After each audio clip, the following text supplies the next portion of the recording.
Hey everyone, and welcome to week 1 of our vlog series that is all about working from home. We've put out a lot of different questions and we've gotten a lot of different responses to those questions. Basically, the question is like, what would you want to know about, and what are you struggling with, and what's confusing in this time?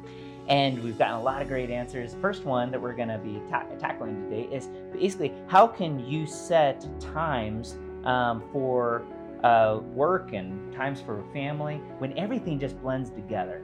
How can you actually establish your schedule and routine so that we're just not always in everything mode? Because when you're in everything mode, we know our brains just get clogged.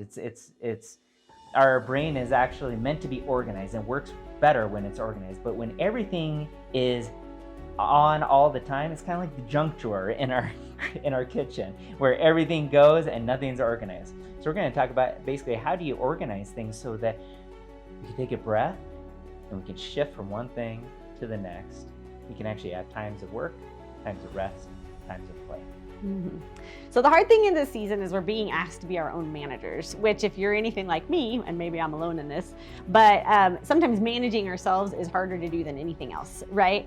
And so back in the day, long time ago, when we all went to work and our kids actually went to school, it was really easy to have time boundaries on our day, right? Because the school bell rang at a certain time, and then we went and we started our day, and then the school bell ended at a certain time, and we had to pick our kids up, and the boundaries were clearly delineated for us. Now, we would go to work, we'd come home from work. Yep. We'd have that time was meant for work, and the home time was meant for home time.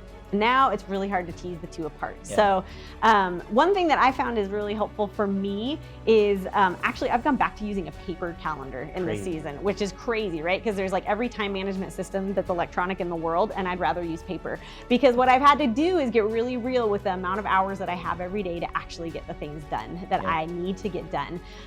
Whether that is helping my kids with school stuff or whether it's doing my own work things, I look at my calendar and I actually block it out and then put in hour by hour what I'm gonna be doing each hour, so I can be really realistic with myself and what I can actually accomplish in each day. And then when I turn it off also, right? That's also a really overt mark in my calendar also, that at 5 o'clock, I'm officially done with this aspect of my day and I can move in then to the home mode instead.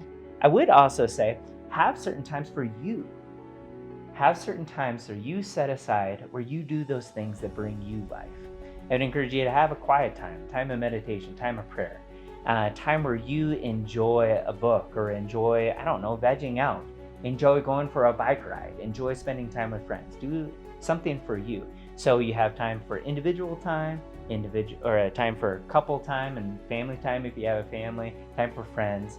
Set aside time where you are focused on that moment right then and there. That's going to organize that junk drawer into actually a well-organized drawer.